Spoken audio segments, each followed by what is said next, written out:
Why am I prepared to make a big ass of myself on YouTube? Well, it's because of the arguments that are being bandied about over climate change and human-induced global warming.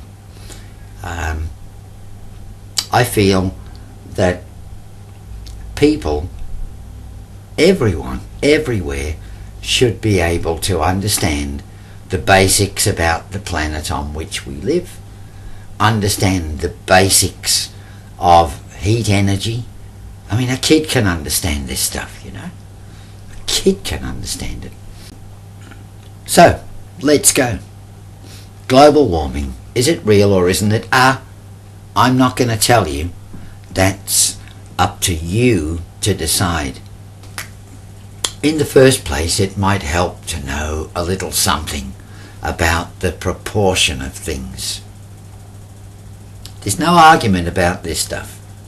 It's measured, it's done, you know? Okay, planet. This is us, third rock from the sun. The radius of the whole thing, of the whole sphere, is about 6,300 kilometres. Notice I'm a modern metric man, but for you Stone Age people, that approximately equates maybe a bit less than 4,000 miles. Okay? Now, how big is the atmosphere?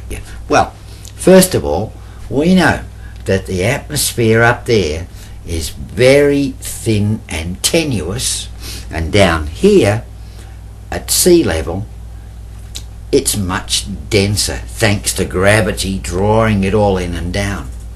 And really, in a manner of speaking, we're just pond life, you know. We live at the bottom of a pond of air. So, how big is the pond? Let's see.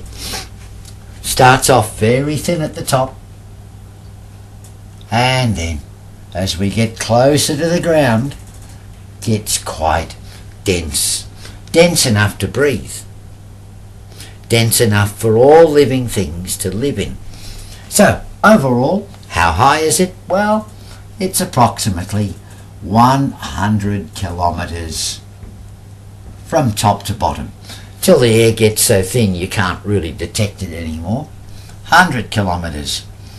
For Stone Age people, that's about 60 miles. And that's a lot. But how can we appreciate it, or how big it is, how much air there is? How can we do that? Because after all, it's thin at the top and thick at the bottom. So, let's ask, where is the halfway mark? Say we take a ride in a balloon and stop at the place where there's as great a mass of air above us as there is below. That seems like a reasonable way of getting a feel for the size of the atmosphere. And it turns out, believe it or not, that the halfway mark is 5 kilometres above sea level. Only 5 kilometres. That's about 3 miles. Now, what's 5 kilometres? Look, if I walk to my local shop and back to get some milk, that's about a 5 kilometre walk. And I think nothing of it. I'd do it rain, hail and shine. It takes no time. 5 kilometres is not much. But if I could walk straight up for 5 kilometres, the distance to my local shop and back, I would have traversed half of the entire depth of the atmosphere. That's terribly small. That's a terribly small sea of gas. That's a very small pond that we live in.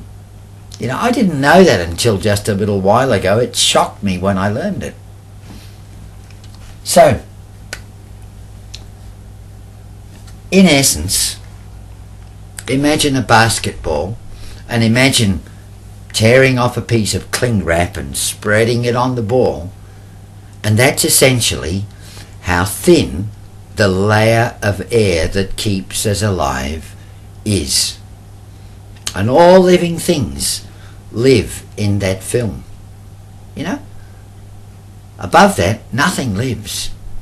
5 kilometres up, you're starting to freeze to death and you can't breathe anymore. That's how small the atmosphere is. And it comes and goes where it will. It wanders around where it will. And it's the smallest piece of real estate that we have.